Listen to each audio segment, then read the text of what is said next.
Hello everyone. Today we are starting Unit 5, which is on solving quadratics. So we're going to look at how we can solve some quadratic equations. We'll also look at specifically solving by factoring in this video. So to start off, solving, if you remember, means to find values that satisfy an equation or work for an equation. So when we're solving quadratics, we're finding values of x that work for the equation. For example, we might be given the equation x squared plus 4x plus 3 equals 0. So here we have a quadratic equation because x is raised to the second power. Also notice we're only looking at one variable, solving for one variable, which is x. So y is usually replaced with a number. For example, here we're asking what value of x, when we plug it into x squared plus 4x plus 3, will give us an output or a y value of 0. So our task right now is to figure out how can we solve this quadratic equation. One common mistake, and something that I would be tempted to do upon first seeing an equation like this, is to subtract 3 from both sides. And then notice we have x squared plus 4x equals negative 3. And then factor the left side. We can factor out an x. X times x plus 4 equals negative 3. So here we've moved the 3 over, we factor out an x, but now it's kind of difficult to figure out what values of x would work out for here. So what value of x can we plug in where if we multiply that by that plus 4, we'll get negative 3. That's kind of hard to know what to do from there. So instead of doing that, what we're going to do is go ahead and take a look at solving by factoring. And in order to do that, we'll need to look at something called the zero product property. Zero product property. So our main motivation for today is how can we solve equations like this up here. So we're looking at the zero product property.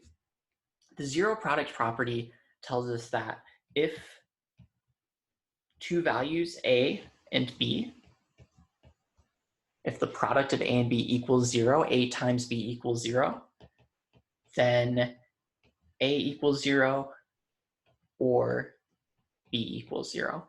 So one of those values in the product has to be 0. For example, 2 times something equals 0. Well, if A is 2, we know that B has to be 0 in that case.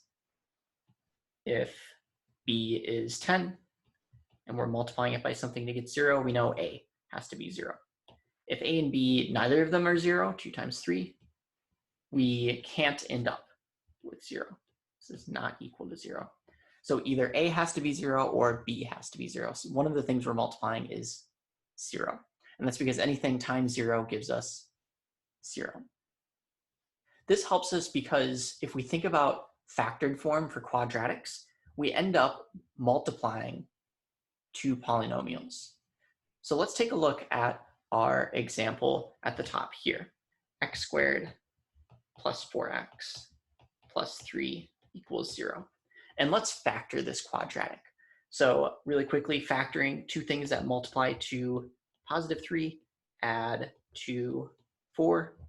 Those two values are 3 and 1.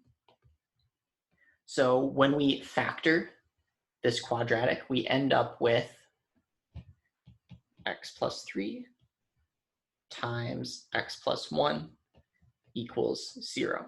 And notice we're multiplying these. So we rewrote our quadratic in factored form. Now we can use the zero product property, which tells us that if A times B equals 0, so if A times B equals 0, then we know that A equals 0 or B equals 0.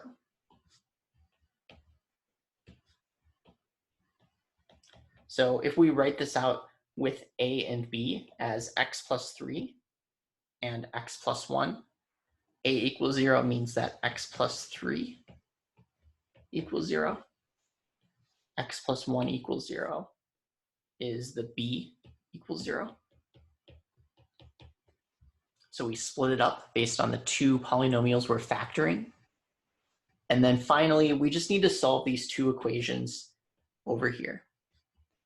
And to do that, x plus 3 equals 0, we can subtract 3 from both sides. So we end up with x equals -3. And for our bottom equation, we subtract 1 from both sides to get x equals -1.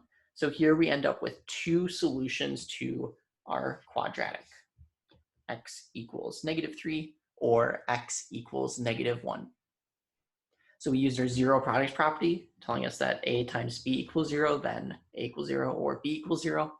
And instead of a and b, here we use the factors of this quadratic, x plus 3 and x plus 1. So we can factor a quadratic, set each factor equal to 0, and then solve for x.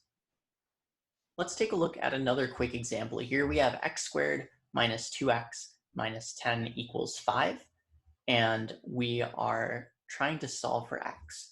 One thing to notice is when we look back up at our zero product property, we have to have 0 on the right side of our equation.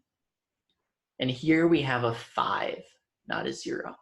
So we want to subtract 5 from both sides to start off so that we get 0 on the right side. If we subtract 5, we have x squared minus 2x minus 15 equals 0. And now we can go ahead and factor the left side. We're finding two values that multiply to -15, add to -2. Those two values are -5 and +3. So we factored the left side after making the right side equal to 0. Then we can use our zero product property. We know that x minus 5 equals 0 or x plus 3 equals 0, which means that here we can add 5 to both sides. X equals 5. Here we can subtract 3 from both sides. Or, and it's important we have this or here showing that either of these answers work, x equals 5 or x equals -3. Next, I want to talk about what it means when we look at the zeros of a quadratic. The zeros of a quadratic are the values of x that result in y being equal to 0. So if we think of the quadratic y equals x squared plus 4x plus 3, and we think back to the quadratic we started with up here, x squared plus 4x plus 3 equals 0, we found the values of x, these two, that when we plug them in, give us 0 on the other side. In other words, the values of x that result in a y value of 0. So for this quadratic, y equals x squared plus 4x plus 3, the zeros of the quadratic are -3 and -1. The values of x that make y 0. And we can actually see this visually on a graph as the x-intercepts. So this graph, for example, would look something like this, where our x-intercepts are these zeros. So here we have -1, down here we have -3. So the zeros of the graph are just another word for the x-intercepts. Finally, I want to take a look at a more difficult example of solving a quadratic by factoring. Here we have 9x squared minus 12x plus 3 equals 0. And notice here we have a coefficient of 9 in front of our x squared. So that's going to make it a little bit more difficult than our previous examples that we worked with, but still manageable. So thinking back to our quadratics unit, we're trying to find two numbers that multiply to a times c, thinking about ax squared plus bx plus c equals 0. So multiply it to 9 times 3, or 27.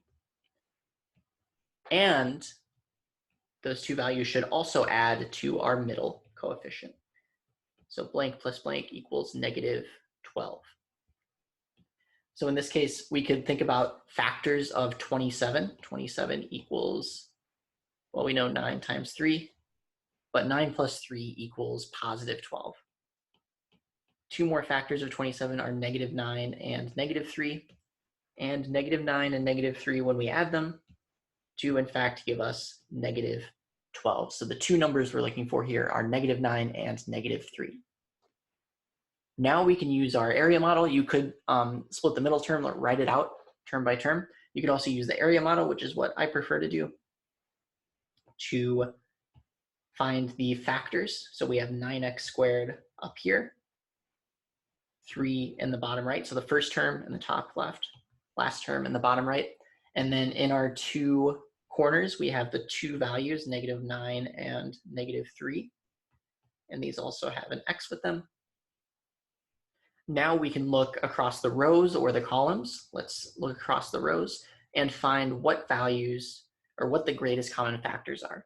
So here, looking across this row on the bottom, 3, negative 3x, they share a factor of negative 3. Looking across our top row, here we have an x in both of these. They also share a factor of 9. And then finally, we want to complete the puzzle by finding what these top two values are. 9x times x gives us 9x squared. 9x times negative 1 gives us negative 9x. Finally, our factors are going to be those two polynomials on the left side and the top. So our factors are 9x minus 3 and x minus 1. So we replaced the 9x squared minus 12x plus 3 with 9x minus 3 times x minus 1. We factored our polynomial. And this helps us out because now we can use our zero product property to solve for x. We know that 9x minus 3 equals 0, or x minus 1 equals 0. And then to solve for x, we solve each equation separately. First, we can add 3 to both sides on this equation. So that tells us that 9x equals 3. And then finally, we can divide both sides by 9. So x equals 3/9, which is the same as 1/3. On the other side, we just have to add 1 to both sides to get x equals 1. And again, we're looking at an or here. X is one of these values, 1/3 or 1. So here we factored. The factoring was a little bit more difficult because we had an a value not equal to 1. Once we factored, we used our zero product property to solve for x.